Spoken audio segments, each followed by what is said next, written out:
Welcome to our Community Health Advocate Show. My name is Karen Nguyen, Program Coordinator of a nonprofit named Asian Pacific Community in Action, for short APCA.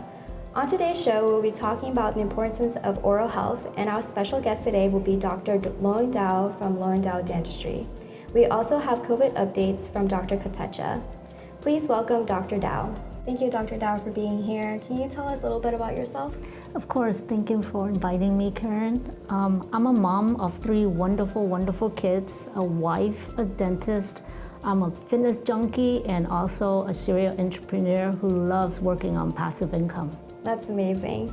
To start off our show, I have a question for you about our community. Many of our community members are afraid of going to the dentist for many barriers. Can you tell us what those barriers are and the definition of oral health? Yes, so a lot of people in our community are afraid of going to the dentist because of cost and also because of language barrier. And I speak three languages, Vietnamese, Spanish, and English, so hopefully that helps. As far as cost and insurance is concerned, if you wait too long, then the cost is higher because the cost of filling is going to be a lot cheaper than the cost of a root canal and a crown. Whereas dental health comprises of the health of your teeth, your gums, your oral-facial system that allow you to speak, to chew, and to smile. How often should a patient get a dental checkup, and what is the dental checkup? You should get a dental checkup biannually, and a dental checkup will encompass a full mouth x-ray, a exam, caries detection, oral cancer screening, head and neck screening, and also cleaning, and if needed, treatment. So, with that being said, why is flossing so important, and is using mouthwash necessary? Yes, flossing is important because flossing is going to get to the places that the toothbrushes cannot reach. And I recommend flossing after brushing your teeth so that way you can pick up some of that fluoride from the toothpaste and it get in between the teeth. Mouthwash is very important, and because it freshens your breath, it decreases plaque and gingivitis, and it fights cavities. I'm glad that you mentioned fluoride. I think a lot of community members don't really know what fluoride is. Can you explain to us what is the ingredient fluoride?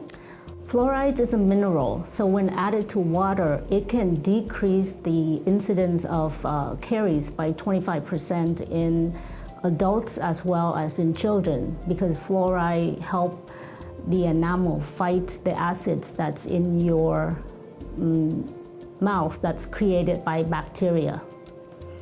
And with the incidence of a lot of people using or drinking bottled water, drinking soda, drinking juice, the American Dental Association recommends that we get fluoride, like a professional fluoride treatment called a fluoride varnish, every 3 months, 6 months, or 12 months, depending on our oral health. That is very informational. A lot of us don't really know what fluoride is, so thank you for letting us know about that. I know you mentioned a couple of diseases earlier and the importance of oral health. What are some common oral diseases that the community should be concerned about? For example, tooth decay, grinding, gumdivitis, and many more. Well, oral health is very much linked to overall health, and one of the things that I'm a big proponent of is smoking cessation, because smoking causes gingival recession, it causes bone loss, oral cancer, it causes tooth loss, and smokers are 10 times likely to get oral cancer than a non-smoker. There's 12 different types of cancers that are linked to smoking. And nicotine has 60 known carcinogens.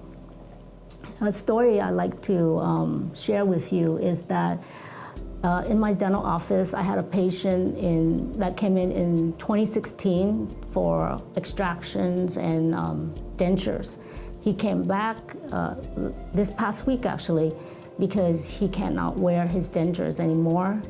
It's gotten loose because anytime you don't have teeth in your mouth, you get bone loss. So I'm asking him, the first thing I ask him is, are you a smoker? Because if you're a smoker, then you are not a candidate for implants. And he told me that his boss told him, if you quit smoking, I'll stop selling cigarettes.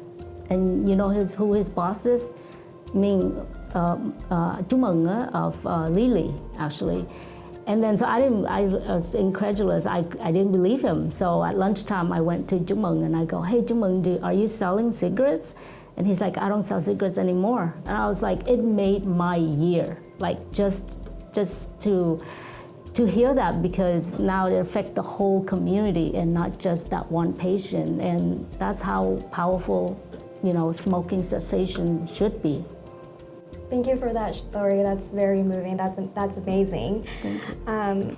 To move on, how is oral health linked to overall health? I know you mentioned it a little bit earlier, but just a quick definition again, and just referring to how really important oral health is. Well, oral health is one of the key indicators of overall health, of well-maintained maintenance, and also of quality of life.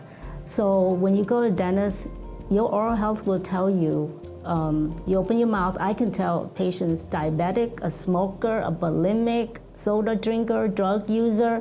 I can tell a lot of things from that. So as far as quality of life in the students, if you have bad oral hygiene and poor oral health, then it affects your success in school and a success later in life.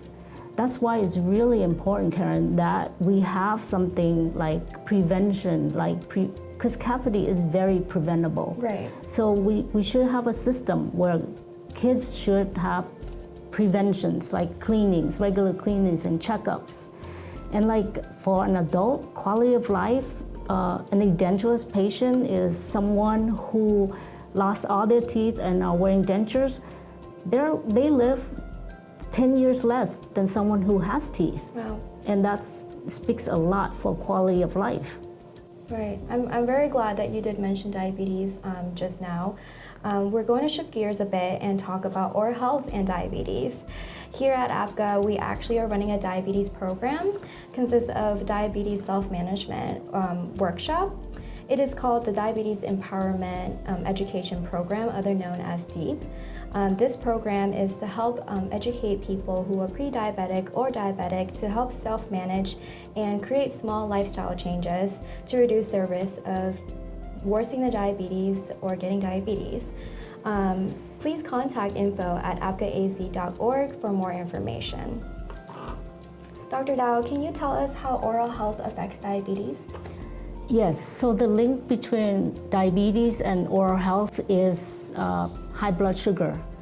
When high blood sugar is uncontrolled, then the incidence of oral complication arises.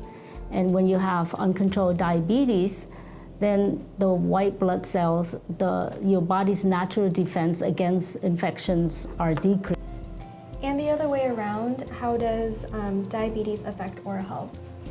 There are 29 million Americans living with diabetes in the United States.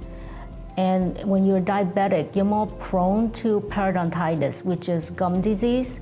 And it's a chronic inflammatory disease that destroys the tissues and the supporting structures around the teeth and eventually leads to bone loss and tooth loss.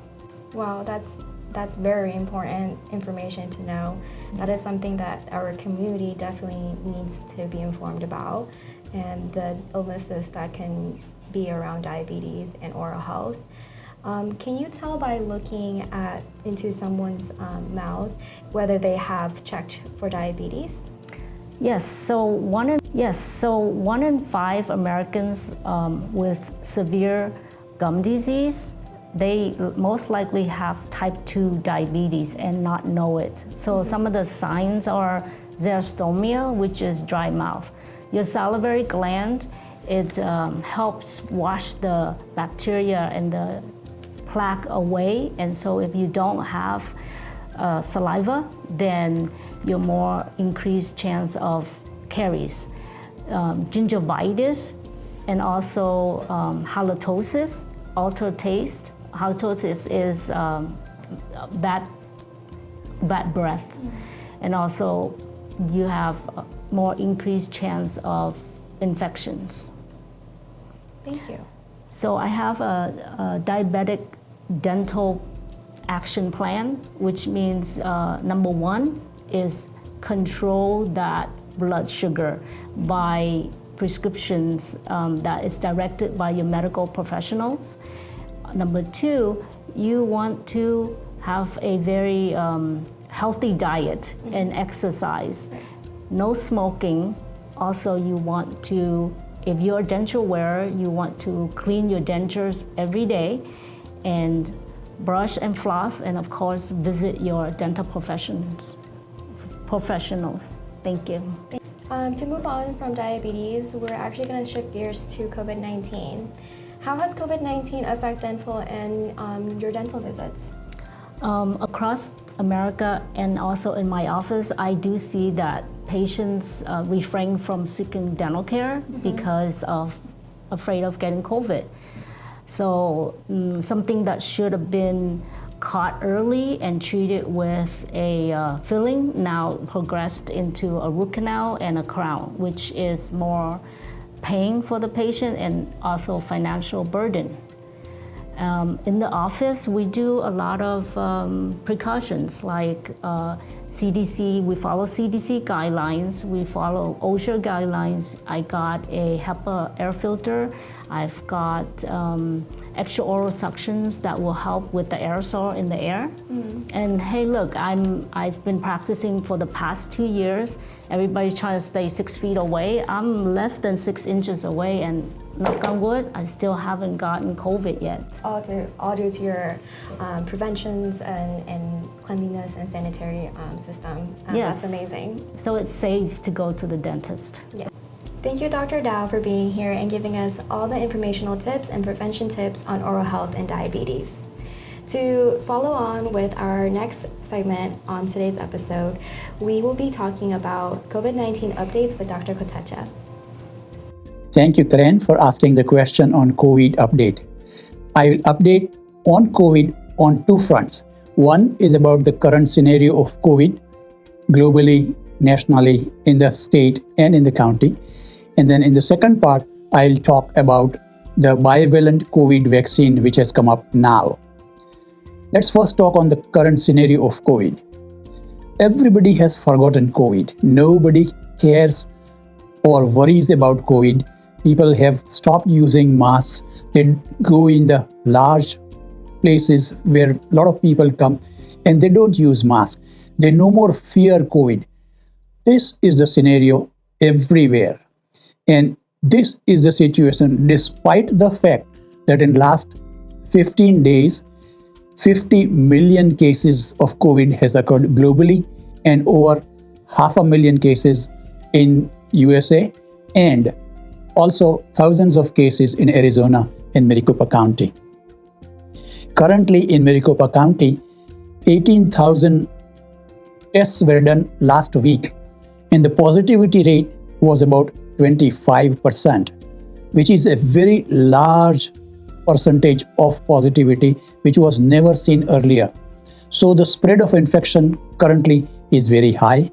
If we look to the community level of COVID for Maricopa County as well as Arizona State, it is medium, which suggests a very high infection rate. About 170 infections per 100,000 is what is happening at present. Among hospitals, 6% of patients admitted to ICUs are of COVID patients. Last month, it was only 1%. Now it has gone to 6%. So even hospitalizations of COVID patient is on rise. Let's look at the figures globally. nationally and Arizona State and Maricopa County. This slide gives you the data of the number of cases, number of deaths, how many people are vaccinated, and how many people are vaccinated among the younger age group, and what is the community level.